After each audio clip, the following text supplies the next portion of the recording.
Congress ಹೈಕಮಾಂಡ್ನಿಂದ marathon ಮೀಟಿಂಗ್ಗಳು ನಡೀತಾನೆ ಇದೆ.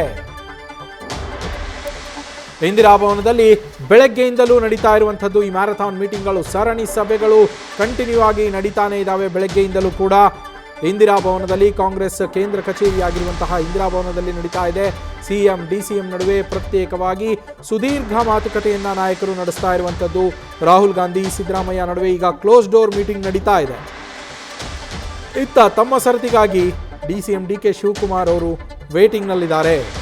DCM D K Shivakumar ಅವರಿಗೆ ಅವರ ಸಹೋದರ ಡಿ ಕೆ ಸುರೇಶ್ ಕೂಡ ಸಾಥನ್ನ ಕೊಟ್ಟಿರುವಂಥದ್ದು. ಇಂದಿರಾ ಭವನಕ್ಕೆ ತಮ್ಮ ಅಣ್ಣನ ಜೊತೆಯಲ್ಲಿಯೇ ಅವರು ಕೂಡ ತೆರಳಿದ್ದಾರೆ. ಸದ್ಯ ಡಿ ಕೆ ಶಿವಕುಮಾರ್ ಅವರ ಜೊತೆಯಲ್ಲಿಯೇ ವೇಟ್ ಮಾಡ್ತಾ ಇದ್ದಾರೆ. ಬೆಳಗ್ಗೆ ಉಪಹಾರವನ್ನು ಸೇವಿಸಿ ತೆರಳಿದಂತಹ ಸಿದ್ದರಾಮಯ್ಯನವರು ಸುಮಾರು 11:40 ಸುಮಾರಿಗೆ ಬೆಳಗ್ಗೆ 11 ಗಂಟೆಗೆ ಕ್ವಶನ್ ಪೇಪರ್ ಸಿಗುತ್ತೆ ಅಂತ ಹೇಳಿ ನಿನ್ನೆ ಸತೀಶ್ ಜಾರಕಿಹೊಳಿ ಅವರು ಹೇಳಿದರು. ಆದರೆ ರಾಹುಲ್ ಗಾಂಧಿ ಅವರು ಅಲ್ಲಿಗೆ ಬರೋದು ತಡವಾಗಿದ್ದರಿಂದ ಇಂದಿರಾ ಭವನಕ್ಕೆ ಕೇಂದ್ರ ಕಚೇರಿಗೆ, ಕಾಂಗ್ರೆಸ್ನ ಕೇಂದ್ರ ಕಚೇರಿಗೆ ರಾಹುಲ್ ಗಾಂಧಿ ಅವರು ಬರೋದು ಸ್ವಲ್ಪ ತಡವಾಗಿದ್ದರಿಂದಾಗಿ ಬೆಳಗ್ಗೆ 11 ಗಂಟೆಗೆ ಶುರುವಾಗಬೇಕಾಗಿದ್ದಂತಹ ಮೀಟಿಂಗ್ 11:40ಕ್ಕೆ ಶುರುವಾಗತ್ತೆ. 11:40ಕ್ಕೆ ಶುರುವಾಗಿರುವಂತಹ ಮೀಟಿಂಗ್ ಈವರೆಗೂ ಕೂಡ ಇನ್ನೂ ಮುಗಿದಿಲ್ಲ. ಈಗ 2 ಗಂಟೆ 8 ನಿಮಿಷ. ಬೆಳಗ್ಗೆ 11:40ರಿಂದ ಸುಮಾರು 2.5 ಗಂಟೆಗಳ ಕಾಲ ಆಯಿತು. ಈಗ 2.5 ಗಂಟೆಗಳಿಂದಲೂ ಕೂಡ ಸರಣಿ ಸಭೆಗಳು ನಡೀತಾನೇ ಇದೆ.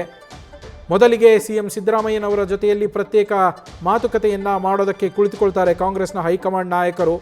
ಎಐಸಿಸಿ ಅಧ್ಯಕ್ಷರಾಗಿರುವಂತಹ ಮಲ್ಲಿಕಾರ್ಜುನ ಖರ್ಗೆ, ಹಾಗೆ ಲೋಕಸಭೆ ವಿಪಕ್ಷ ನಾಯಕರಾಗಿರುವಂತಹ ರಾಹುಲ್ ಗಾಂಧಿಯವರು ಮತ್ತು ಕರ್ನಾಟಕದ ಕಾಂಗ್ರೆಸ್ ಉಸ್ತುವಾರಿ ಆಗಿರುವಂತಹ ರಣದೀಪ್ ಸಿಂಗ್ ಸುರ್ಜೇವಾಲಾ, ಹಾಗೆ ಎಐಸಿಸಿ ಪ್ರಧಾನ ಕಾರ್ಯದರ್ಶಿ ಕೆ.ಸಿ. ವೇಣುಗೋಪಾಲ್, 4 ನಾಯಕರು ಕೂಡ ಕುಳಿತುಕೊಂಡು ಸಿದ್ದರಾಮಯ್ಯನವರ ಅಭಿಪ್ರಾಯವನ್ನು ಸುದೀರ್ಘವಾಗಿ ಆಲಿಸಿರುವಂಥದ್ದವರು. ಈಗ ರಾಹುಲ್ ಗಾಂಧಿಯವರು ಸುಮಾರು ಒಂದು ಅರ್ಧ ಗಂಟೆಯಿಂದ ಸಿದ್ದರಾಮಯ್ಯನವರ ಜೊತೆ ಕ್ಲೋಸ್ ಡೋರ್ ಮೀಟಿಂಗನ್ನು ಮಾಡ್ತಾ ಇದ್ದಾರೆ ಪ್ರತ್ಯೇಕವಾಗಿ. ಅದಕ್ಕೂ ಮೊದಲು ಸುಮಾರು 2 ಗಂಟೆಗಳ ಕಾಲ 4 ಜನ ನಾಯಕರು ಕುಳಿತುಕೊಂಡು ಸಿದ್ದರಾಮಯ್ಯನವರ ಅಭಿಪ್ರಾಯವನ್ನು ಆಲಿಸಿದರು. ಅದಾದ ನಂತರ ಈಗ ಪ್ರತ್ಯೇಕವಾಗಿ ಸಿದ್ದರಾಮಯ್ಯನವರನ್ನು ಕರೆದುಕೊಂಡು ಕೊಠಡಿಯಲ್ಲಿ ಕುಳಿತು ಕ್ಲೋಸ್ ಡೋರ್ ಮೀಟಿಂಗನ್ನು ಮಾಡ್ತಾ ಇರುವಂಥದ್ದು ಲೋಕಸಭೆ ವಿಪಕ್ಷ ನಾಯಕ ರಾಹುಲ್ ಗಾಂಧಿ ಅವರು.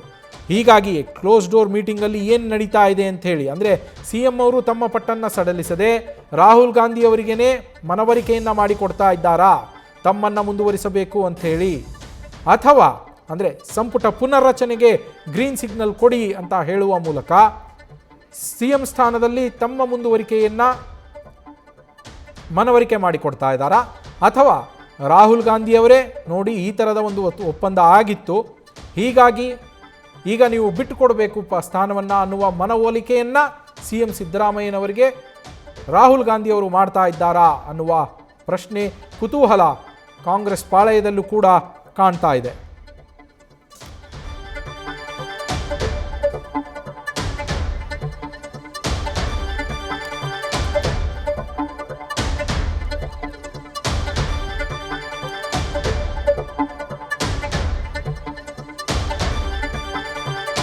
ಈ ನಡುವೆ ಬೇರೆ ಬೇರೆ ನಾಯಕರು ಕೂಡ ಮಾತನಾಡುವಂತಹ ಸಂದರ್ಭದಲ್ಲಿ ಅವರು ಕೂಡ ಕೊಡ್ತಾ ಇದ್ದಿದ್ದಂಥದ್ದು ಒಂದು ರೀತಿಯಲ್ಲಿ ಮಿಶ್ರ ಪ್ರತಿಕ್ರಿಯೆ. ಯಾವ ಕಾರಣಕ್ಕೆ ಕರೆದಿದ್ದಾರೆ ಅನ್ನೋದು ನಮಗೆ ಗೊತ್ತಿಲ್ಲ ಅನ್ನೋದನ್ನು ಅವರು ಹೇಳ್ತಾ ಇದ್ರು. ನೋಡಿ, ಮೊದಲು ನಡೆದ ಸಭೆಯ ಸಾಂದರ್ಭಿಕ ಚಿತ್ರವನ್ನು ನೀವೀಗ ಅಲ್ಲಿ ಗಮನಿಸ್ತಾ ಇದ್ದೀರಾ. ಸಿದ್ದರಾಮಯ್ಯ, ಕೆ.ಸಿ. ವೇಣುಗೋಪಾಲ್, ರಾಹುಲ್ ಗಾಂಧಿ ಹಾಗೆ ಮಲ್ಲಿಕಾರ್ಜುನ ಖರ್ಗೆ ಅವರು ಅಲ್ಲಿ ಇರುವಂಥದ್ದು ಅದನ್ನು ಗಮನಿಸ್ತಾ ಇದ್ದೀರಾ. ಒಂದು ಮೂಲಗಳ ಮಾಹಿತಿಯ ಪ್ರಕಾರ ಸಿದ್ದರಾಮಯ್ಯರನ್ನೇ ಮುಂದುವರಿಸಬೇಕು ಅನ್ನುವ ಅಭಿಪ್ರಾಯವನ್ನು ಖುದ್ದು ಕೆ.ಸಿ. ವೇಣುಗೋಪಾಲ್ ಅವರು ಹೊಂದಿದ್ದಾರೆ. ಹಾಗೆ ರಾಹುಲ್ ಗಾಂಧಿಯವರು ಕೂಡ ಅವರ ಪರವಾಗಿಯೇ ಒಲವನ್ನು ಹೊಂದಿದ್ದಾರೆ ಅಂತ ಕೂಡ ಹೇಳಲಾಗ್ತಾ ಇದೆ. ಇತ್ತ ರಣದೀಪ್ ಸಿಂಗ್ ಸುರ್ಜೇವಾಲಾ ಅವರು ಡಿ ಕೆ ಶಿವಕುಮಾರ್ ಅವರ ಪರ ಬ್ಯಾಟಿಂಗನ್ನು ಮಾಡ್ತಾ ಇದ್ದಾರೆ ಅಂತಲೂ ಹೇಳಲಾಗ್ತಾ ಇದೆ. ಈ ನಡುವೆ ಈಗ ರಾಹುಲ್ ಗಾಂಧಿಯವರು ಸಿದ್ದರಾಮಯ್ಯನವರ ಜೊತೆಯಲ್ಲಿ ಏನು ಪ್ರತ್ಯೇಕವಾಗಿ ಒಂದು ಸಭೆಯನ್ನು ಮಾಡ್ತಾ ಇದ್ದಾರೆ, ಕ್ಲೋಸ್ಡ್ ಡೋರ್ ಮೀಟಿಂಗ್ ಮಾಡ್ತಾ ಇದ್ದಾರೆ. ಆ ಕ್ಲೋಸ್ ಡೋರ್ ಸಭೆಯಲ್ಲಿ, ಆ ಪ್ರತ್ಯೇಕ ಸಭೆಯಲ್ಲಿ ಏನು ನಡೀತಾ ಇದೆ ಅನ್ನೋದು ಸದ್ಯಕ್ಕೆ ಎಲ್ರಿಗೂ ಇರುವಂತಹ ಕುತೂಹಲ. ಯಾಕೆಂದರೆ ಸಿ ಎಂ ಸಿದ್ದರಾಮಯ್ಯನವರು ಈಗಾಗಲೇ ತಮ್ಮ ನಿಲುವನ್ನು ಅಲ್ಲಿ ಸ್ಪಷ್ಟಪಡಿಸಿದ್ದಾರೆ, ಏನು ಅನ್ನೋದನ್ನು ಹೇಳಿದ್ದಾರೆ. ಅಂದರೆ ಅವರ ಮೊದಲ ಬೇಡಿಕೆಯೇ ಇದ್ದಿದ್ದದ್ದು ಸಂಪುಟ ಪುನರ್ರಚನೆ. ಅದಾದ ನಂತರ ಸಂಪುಟ ಪುನರ್ರಚನೆಗೆ ಒಂದು ಗ್ರೀನ್ ಸಿಗ್ನಲನ್ನು ಕೊಟ್ಟುಬಿಡಿ, ಹಾಗೆ ಬಾಕಿ ಗೊಂದಲಗಳನ್ನು ಬಗೆಹರಿಸಿ ಅನ್ನೋದನ್ನು ಅವರು ಅಲ್ಲಿ ಹೇಳಿದರು. ಸಭೆಯ ಆರಂಭದಲ್ಲಿಯೇ ಅವರು ಪ್ರಸ್ತಾಪ ಮಾಡಿದ್ದು ಸಂಪುಟ ಪುನರ್ರಚನೆ. ಹೀಗಾಗಿ ಅವರ ನಿಲುವು ಒಂದು ರೀತಿಯಲ್ಲಿ ತುಂಬ ಸ್ಪಷ್ಟವಾಗಿದೆ.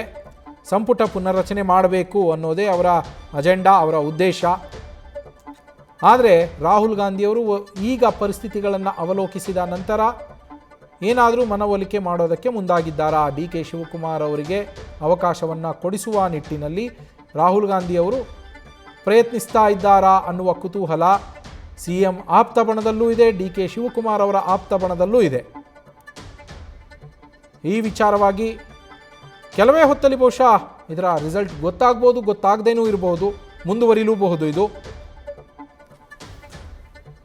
ಒಗ್ಗಟ್ಟಿನ ಸಂದೇಶವ, ಒಮ್ಮತದ ತೀರ್ಮಾನವ, ಏನು ಹೊರಗಡೆ ಬರುತ್ತೆ ಅನ್ನೋ ಕುತೂಹಲ ಇದೆ. ಅದಕ್ಕೆ ಉತ್ತರವನ್ನು ನಾವು ನೋಡ್ತಾ ಹೋಗೋಣ ಒಂದು ಚಿಕ್ಕ ಬ್ರೇಕ್ನ ನಂತರ. ನ್ಯೂಸ್ ಫಸ್ಟ್, ನಿರ್ಭೀತಿಯಿಂದ ನಿಮ್ಮ ಪರವಾಗಿ.